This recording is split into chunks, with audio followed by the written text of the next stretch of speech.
I'm here because I am a roaring lion crying out righteousness. I want to talk to you. I just did a teaching called I Am God's Ambassador of Love to the Hamite People.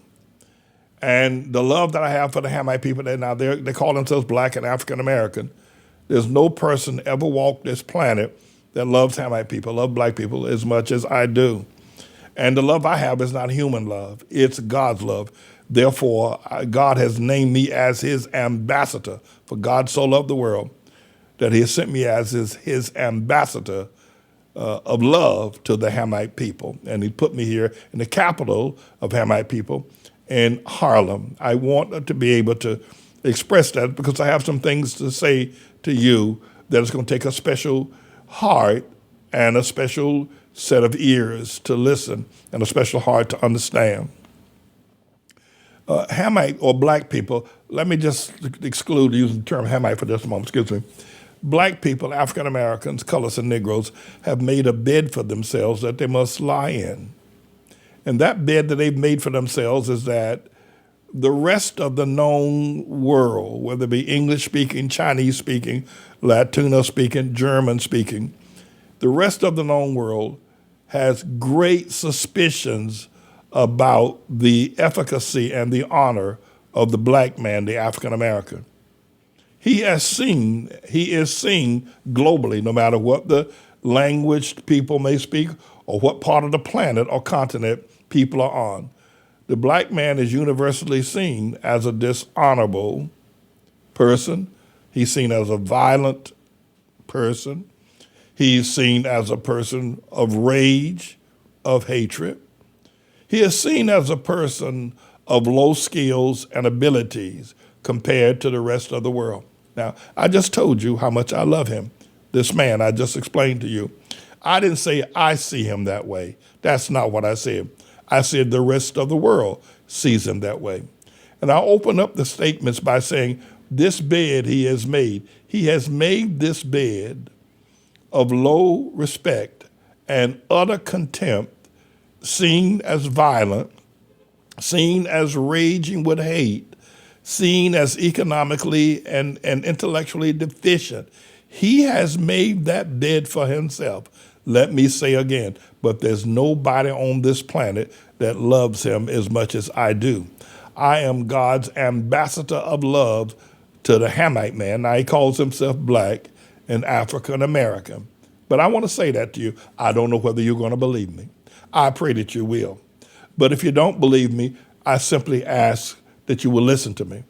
Won't cost you very much time to just listen to me if you don't believe me. But the Hamite, the Black man around the world, no matter what. And let me distinguish this. It doesn't matter whether he has a PhD. It doesn't matter whether he claims to be a billionaire like Jay-Z.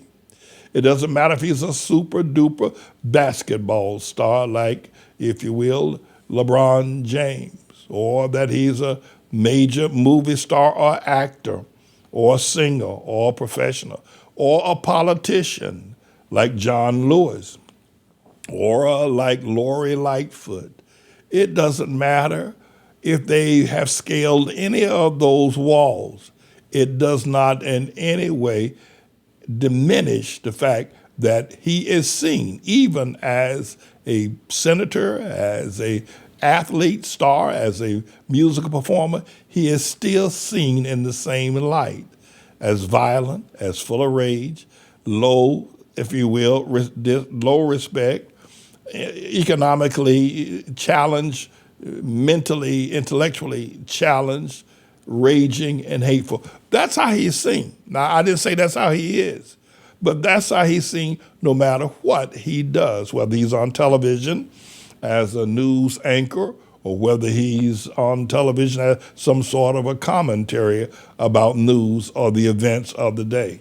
He is seen as those ways are contemptible, full of rage, low, if you will, very little honor among himself or others, economically deprived, financially, mentally, socially, and intellectually deprived when he's compared to the rest of the world. I've said that. Now, I don't believe that about him, and I've not said that. But that is the bed he has made. He has made that bed for himself. He is the one that has built that image globally around the world. He has built that image. That image did not come just out of the blue, a whole cloth. He has built it, and he continues to build it to this very day. Now, my job, as I'm established by Almighty God, I've been sent to create a brand new image, make him the son of Ham, make him his genealogy and his ancestry going all the way back to the foundation of the second foundation of planet Earth with Noah after the great flood. My job is to give him honor. My job is to help him build a great city that gives honor and power to Almighty God. That's my job. It's a difficult one because I am fighting the entire world. Not only is my job to open his eyes to how the world sees him with truth. Now, the world can see him, even though they see him, of all those things, those adjectives that I announced a few moments ago. That can change, and that will change. God can change it. But the black man needs to become the Hamite man. Once he leaves being the black man, the African-American, and becomes the Hamite, all that will change. And that's my job. That's my assignment, and I will complete it. Now, what I want to do is I want to do some contemporary things that are going on right now, and I want to try to give you some explanation about them. There's a young boy named Ralph Yarl, 15 years old, in the area of the state of Kansas, and maybe in Kansas City itself, knocked on the door of an 85-year-old white man's house going back a couple of days ago. The white man shot him twice. It was in the evening. I guess the evening shadows had fallen and it was dark. And this young black boy knocked on the door of this white man and he shot him. Now, the boy, Ralph Yarl, thank God, has recovered and he's at home, even though he was shot in the head. I want to say that I love Ralph Yarl. I want to say that I love his parents. I want to say I love his grandparents. I want to say I love all his friends. I want to say that from the very depths of my heart as I sit before you and the throne of God. I love Ralph Yarl. But let me say this. Black youth have a terrible reputation of being violent, burglarizing, breaking into homes, hating white folk, taking advantage of their blackness over white. They have that reputation. That's the bed they've made for themselves. That's the bed that they have made for themselves.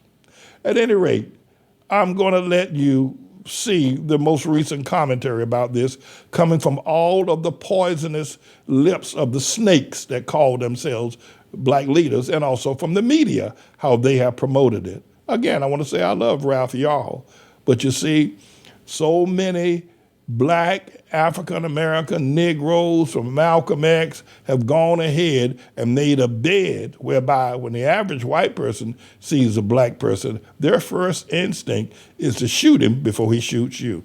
Mr. Engineer, roll the clip. Please pray about me. Please pray about this. Please pray about this truth. You don't have to agree with it. Pray about it. Mr. Engineer, roll that clip. This morning, mounting calls for justice after a Missouri teen was shot when, according to his family, he simply rang the wrong doorbell. What do we want? Justice! When do we want it? Now! 84-year-old Andrew Lester, the Kansas City homeowner who is white, is facing first-degree assault and armed criminal action charges for allegedly shooting 16-year-old Ralph Yarl, who is black. The high school junior went to pick up his younger twin brothers Thursday night, but his family says he accidentally went to the wrong home and rang the bell. According to the probable cause warrant for his arrest, Lester thought Ralph Yarl was attempting to break in and was, quote, scared to death. There was a racial component to the case. Clay County prosecutor Zachary Thompson says Yarl never crossed into Lester's home and alleges he was shot through a glass door with a .32 revolver. Yarl told police Lester also said, "Don't come around here." Civil rights attorney Lee Merritt says Yarl was shot twice, including once in the head. After he was shot, running for help, knocking on multiple doors. And then the third neighbor gave him instructions to put his hands in the air and lie on the ground. The shooting garnered the attention of the nation, making headlines in Hollywood, too. Halle Berry and Viola Davis posting on social media demanding charges. Merritt also says President Biden called Yarl, inviting him to the White House. Relatives say Yarl is a marching band standout with dreams of attending Texas A&M for chemical engineering, and that his community is strong, his family thankful he's alive. He's alive. I think that's the biggest message that I want people to remember, is that he is alive. After you describe him being shot, what do we know about his injuries? Yes, Hoda, perhaps no surprise. The family attorney says they're very serious injuries because, again, the family says that 16-year-old Ralph Yarl was shot twice. The first time in the head, they say, and the second time in the arm when he was on the ground. They say that first bullet left Ralph with a traumatic brain injury and a cracked skull. And after, they say, having surgery in the hospital, Ralph, at this point, they add, has already been discharged from the hospital. He's home, and his aunt tells us he's healing one day at a time. I want to tell you that I love Ralph Yarl. Now, you may not believe that, but I do. I want to tell you that I am God's ambassador of love to the Hamite people. Now, they call themselves Black and African American. I want to tell you that. I want to tell you that I'm praying for him. I'm so glad that he has survived. I'm praying for him. I believe he's a very promising young man. But I have to tell you, the reputation and the persona and the aura of Black people as a total whole, whether it be Halle Berry or Viola Davis or LeBron James or whoever you may be, you're Black and you're always a seen because we have built, you have built a reputation that Black people are violent. So, and I'm not here to defend the 85-year-old white man. That's not here. I'm just here to speak the truth. If the truth defends, if the truth gives love, then that's what I want to do. I'm not here to defend nor tear down. But the 85-year-old white man, at 85 years old, you see a young Black youth at night at your door. You at 85 or any other, you may decide it's time to defend yourself. Who knows how Ralph Yarl, I love Ralph Yarl, thank God he's yet alive. If I can help the family in any way, let me help this way. But the white man shot him. Now they want him to be brought up on charges. Let me read some articles of what happened last week while this was happening in Missouri. Can I tell you what was happening? Just 2 blocks. You see that building behind me, right there behind me? You see that building? You see this one over here, right? In fact, no, it's this one over here. 2 blocks from where I said, let me tell you what happened while Ralph Yarl was being shot. The same night that Ralph Yarl was shot, let me tell you what happened here in Harlem. 2 men were shot in the head and killed in separate shootings in Harlem this week. A pair of separate fatal shootings took place a 15-minute walk from one another in Harlem this week, police said. In both instances, the men were shot in the head and killed, police said. Officers found a 19-year-old man shot in the head about 4:45 p.m. on Saturday. Now, this is the broad daylight. Outside Madison Avenue and East 132nd Street, police said. He was rushed to Harlem Hospital where he was pronounced dead, the police said. New York PD later identified him as Jalen Duncan. Now, I'm going to be talking about Jalen Walker in just a moment. Please listen to this. You don't have to agree with me. You don't have to believe me. But racial profiling, Black people have built such a violent reputation for themselves that people are very suspect. You see, a man shot in the head. This right here in Harlem, right where I'm sitting. A little over 24 hours, about 8 p.m. after the 4:45 shooting Sunday, New York police officers found another man shot in the head inside of a building near Lenox Avenue. Now, our church is on Lenox Avenue and 123rd Street. You know that. Many of you know that. We're on Lenox Avenue and 123rd Street.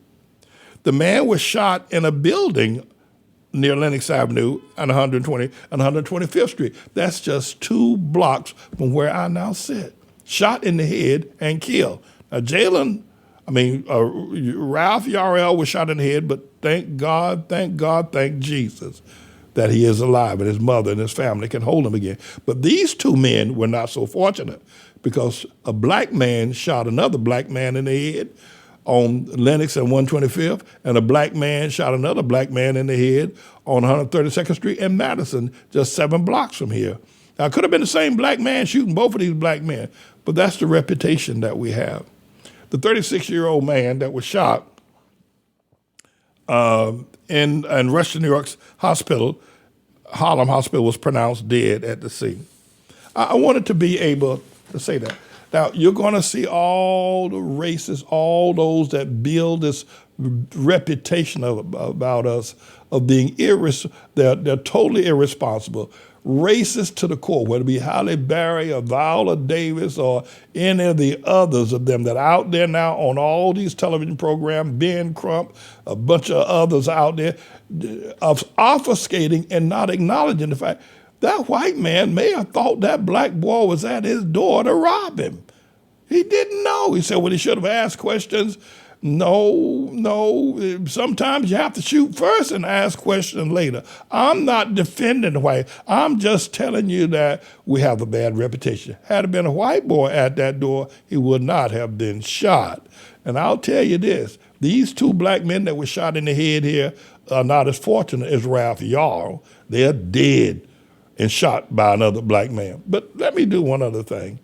This weekend, after Ralph Yarl was shot in the head, and these 2 black men shot in the head, black youth in Chicago went on a rampage that you cannot begin to imagine down in the Miracle Mile and the Loop in the Chicago prestigious area. These are black teenagers, 15, 16, 17-year-old, taking over the streets. Take a look at this. You will see why Ralph Yarl was shot, because of the reputation that black people, and they built this reputation themselves. They have built this economic deprivation. They have built this absence of morality. They have built this absence of response. They have built this. Listen, these 2 black men that were shot in Harlem, this was shot by a black man because we have built this reputation of violence. Look at what black youth and some others are doing in Chicago this weekend after Ralph Yarl had been shot at the door of a white man there in Missouri.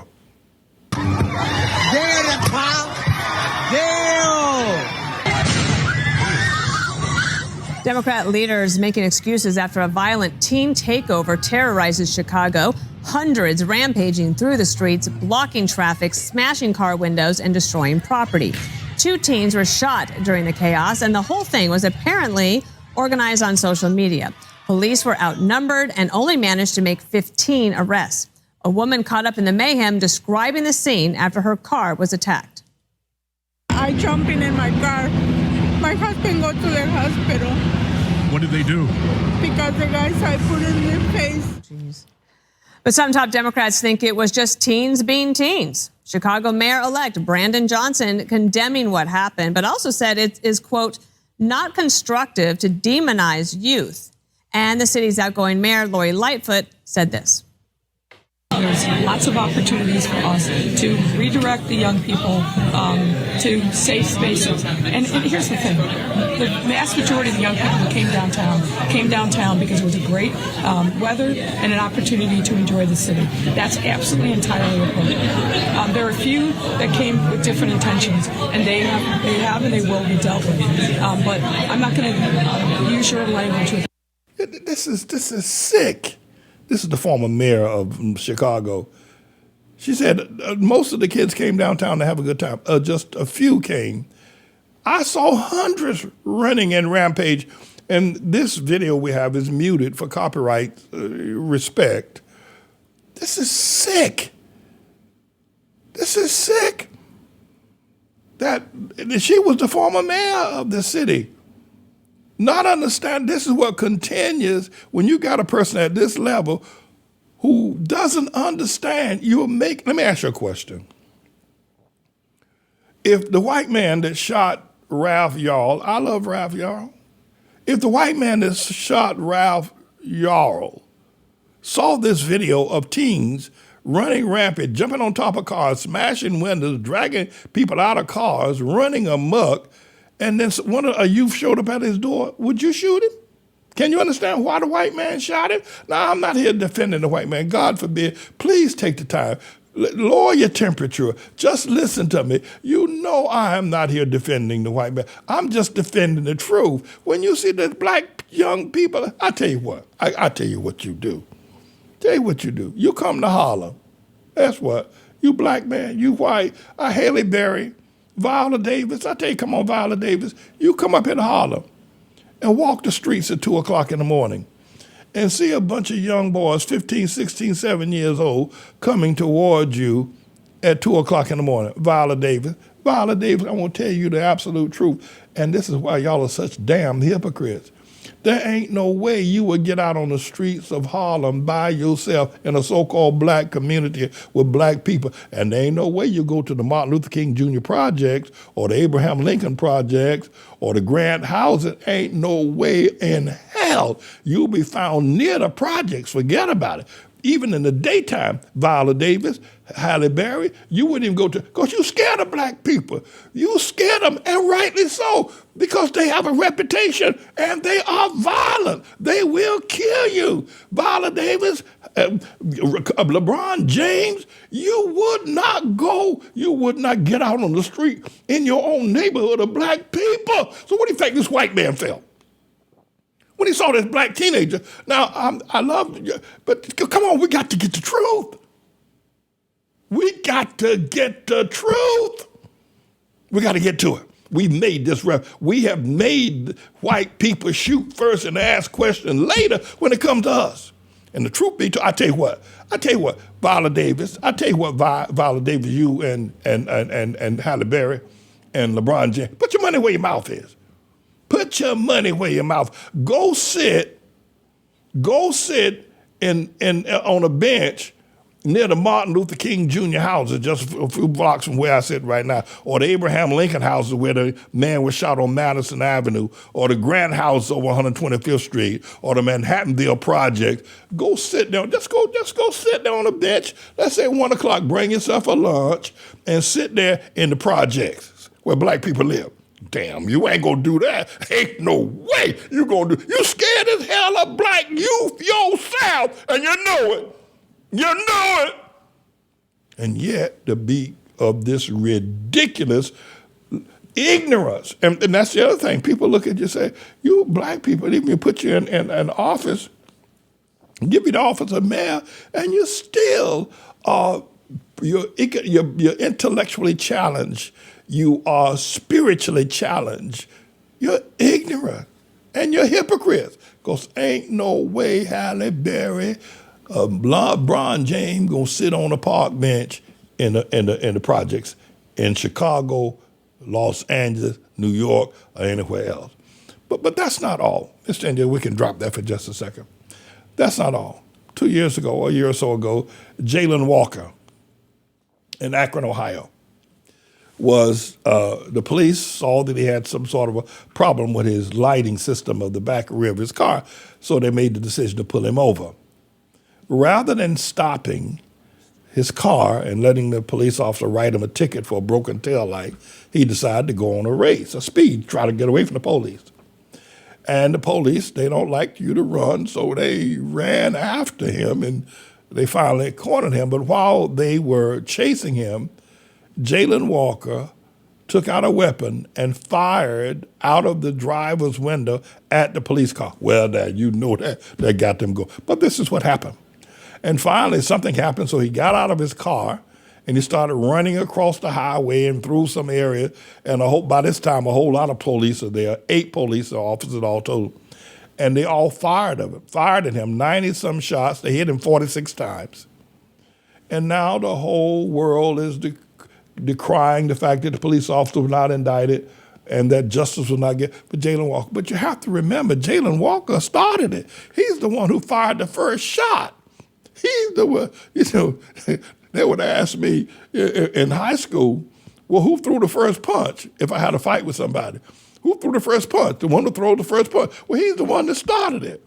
Now, He may have thrown the first punch, but later he got his butt beat by somebody who was better than him, who didn't throw the first punch. Jalen Walker started it when he threw the first punch. I'll have more to say, but I'm going to let you listen to this. Watch this. In June last year, Mr. Walker took at least one shot from his vehicle at the police, led them on a chase, and exited from his vehicle in a ski mask, ignoring multiple commands by officers to show his hands and to stop. As you will hear in more detail from the prosecutors who presented the evidence to the grand jury, a foot pursuit ensued, which officers, still having every reason to believe that Mr. Walker was armed, attempted to use non-lethal tasers to subdue him. Mr. Walker then reached for his waistband in what several officers described as a cross-draw motion, planted his foot, and turned toward the officers while raising his hand. Only then did the officers fire, believing Mr. Walker was firing again at them. Although the officers did not know it at the time, Mr. Walker had left his recently purchased gun in his car. Everything that's not. However, there is no doubt that he did, in fact, shoot at police officers. Shell casing from that shot was recovered on the entrance ramp to State Route 8, and ballistics traced that back and matched it to the weapon in Mr. Walker's vehicle. The law allows officers to use deadly force to defend themselves or others against a deadly threat. Now, the Summit County grand jury, people who live there in the community, spent more than a week reviewing the BCI investigation. The grand jury concluded that the officers were legally justified in their use of force. The grand jury, just a little while ago, issued what is called a no bill, meaning that there will be no state criminal action, no charges at the state level. That does not resolve any potential civil action that might be brought for wrongful death. Now, legal justification does not change the terrible Jordan, are you good to push? Jalen Walker's death.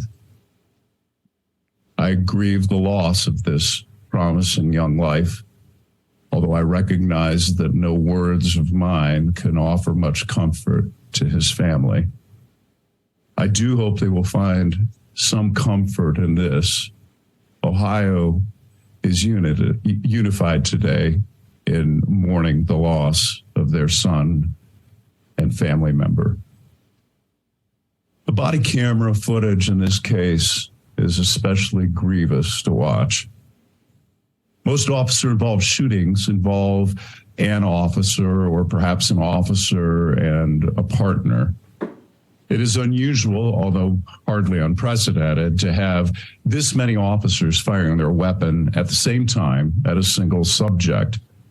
The sheer number of shots is one of the things that makes the video so hard to watch. Multiple officers, each making an independent judgment about a threat and acting independently to neutralize that threat, creates a dynamic that amplifies the use of force exponentially. That being said, it is critical to remember that Mr. Walker had fired on the police. I want to commend this district attorney for his benevolence and for his compassion for the family and his sense of civility by offering words of condolences and comfort to the family, and that the state of Ohio stands in mourning at the loss of life of Jalen Walker by these police officers. But it is true, Jalen Walker started the fight.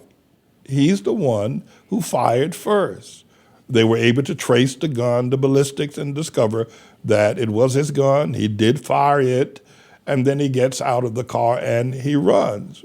Well, there's very little that can be done to save his life if you're shooting at a police officer. I just have to tell you that if you shoot at a private citizen and the private citizen has a gun, he's going to shoot back at you. But that's not what you're going to hear from the so-called black leaders. You're going to watch ignorance, rage, violence, incomprehensible, incorrigible lunacy coming out of the mouth of black leaders of the NAACP or the Urban League or Al Sharpton or Ben Crump or some two-bit lawyer, some politician, movie stars and actors saying that Jalen Walker was wrongfully killed. No, he wasn't. No, he wasn't. They tried to tase him. You know, this kind of, you would look at people who, and you're going to see this coming, as I said, from this list of scoundrels, of this absolute incorrigible, this list of ignoramuses, call themselves black African-American people, who are going to call for the lynching of the 8 police officers and that stating that Jalen Walker was murdered by. You're going to watch ignorance like you. But this is how black people are. We have built up this stupidity. We have built up this sense of unethical. We built up this reputation of immorality, irresponsible, outright lunacy we have built. Now, I don't run with that crowd. I don't. But 99.999% of all other blacks run with this crowd of incorrigible lunatics. Jalen Walker fired first. Jalen Walker ran from the police. Jalen Walker is dead and the police are alive. End of story. And move on to something else. But no, not this crowd. You know, here's something I find very amusing. Contradictory in one way, oxymoron in the other. You hear people on television, I think Joe Biden, my time, that so-called president of the United States said, I've never had to have that talk with my son. Have the talk. I've never had to had the talk with my son. What's the talk? The talk is, tell your son, when the police stop you driving while black, keep your hands on the steering wheel, keep your eyes on the road, and keep your mouth shut. I've never had to have that talk with my white son. But all black people have had to have that talk. Well, okay, Joe. All right, Joe, that's what you said. Good. All right. Maybe you can care. But what does that say? That says that throughout the ignorance of the black community, these incorrigibly immoral, rage, violent, filled black people say, well, here's what we have to do. Because we have a reputation, because people perceive us as violent, whether we are or not, people perceive us as violent. They admit that the rest of the world, Chinese, chartreuse, everybody else, and even black police officers themselves, like Tyree Nichols killers, even black people themselves see black people as violent. And they shoot first. So so they say, Joe Biden said he never had have that talk, but others say they have had to have the talk with their children. Because even black people, even black police officers see black people as violent, as full of rage, as problematic, and they will kill you like the ones I read about here in Harlem. I got a whole lot more I can read about here in Harlem.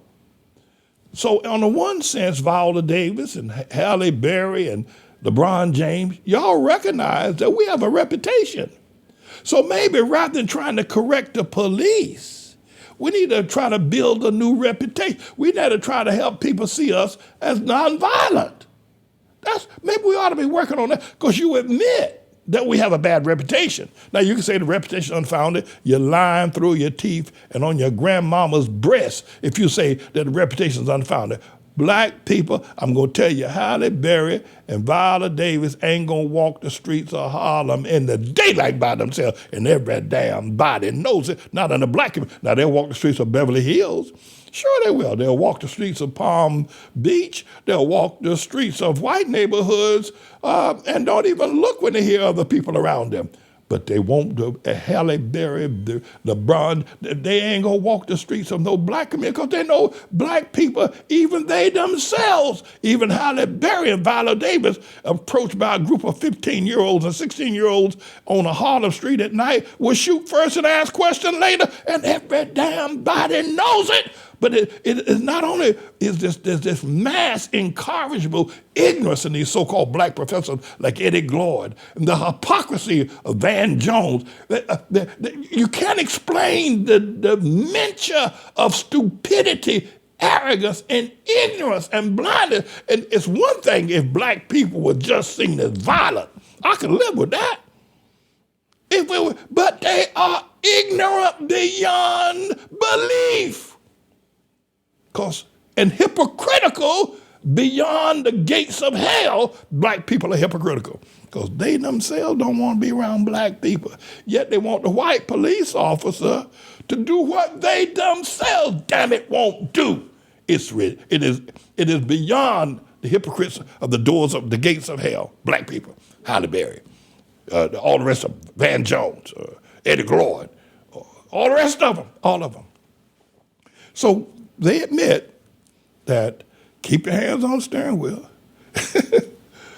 But the boy gonna get out the car and go run anyway.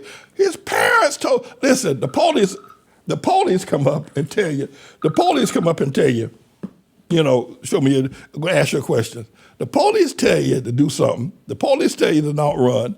Your parents tell the black boy don't run, and he disobeys his parents and the police. What you gonna do about that? His parents told him, now, son, keep your hands on the steering wheel. Don't run from the police. Don't talk back. Keep your mouth shut. He ignores his parents, and the police kill him. He ignores it. And here come the parent. My son was killed, brother. Oh, please call for the buzzer. Please call for that bird that flies when something dead. Please call for the buzzard, Al Sharpton. The police killed my son. Please call for the buzzard. And then after you get the buzzard, Al Sharpton here, please call for the undertaker, Ben Crump. Please call for the undertaker, Ben Crump. The police shot my son. But the truth of the matter is, can I talk to you, Mama? Mama, can I talk to you? Mama, didn't you tell your son before he left the house to keep his hands on the steering wheel? Don't talk back to the police. Do what they tell you to do. Didn't you tell him to do that before he got out there? And Mama, you told him that because it is seemingly right for the police to use violence or to protect themselves if your boy starts acting crazy. So you told your boy, don't act crazy. You told him, but your boy didn't even obey you. Now you out there, oh, please call for the buzzard. Please call for Buzzard Sharpton. Please call for the buzzard. We need the buzzard. No justice, no peace. No justice, no peace. We need the buzzard. Please call for the buzzard. Please call for the undertaker. Please call the undertaker Ben Crump. Please call for the undertaker. No justice, no peace. But Mama,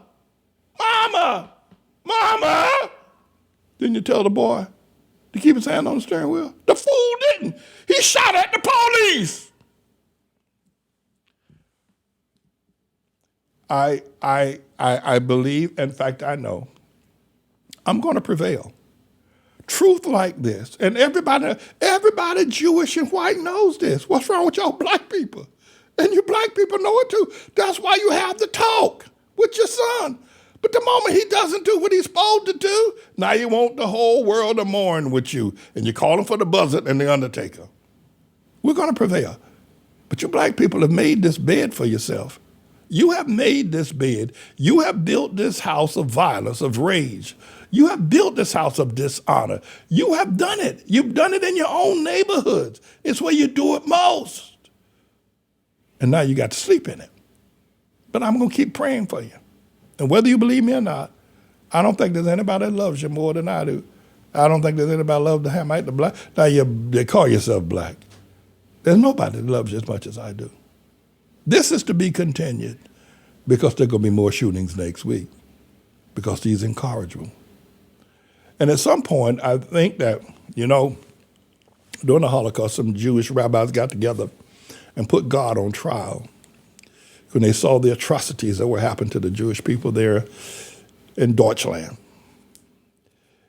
At some point in time, we're going to have to put people like Van Jones, Eddie Gloyd, Jonathan Capehart, and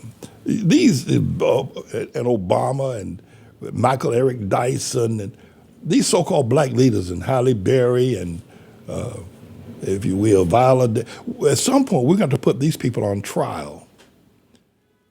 And we're going to put them on trial for the poison that they spread in the media, inciting more violence and more death and never bringing forth the truth. Because were it not for these and others, you see it, these and a whole lot of others, there'll be a whole lot of people alive, black men that would be alive today.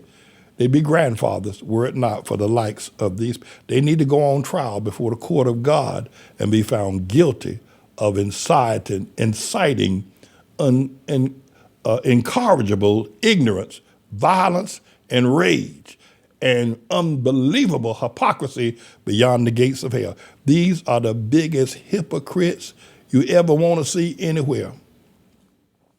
These people, in terms of their efficacy, their butthole ought to be the place from which they talk, and their mouth. I would rather hear things from their butthole than to hear the stuff that comes out of their mouth. The stuff that comes out of their mouth is worse than what comes out the average person's butthole. These and a whole lot more like them, including Viola Davis and that other woman, Halle Berry, and a bunch of others. This is to be continued. I'm James David Manning. I'm God's ambassador of love to the Hamite people.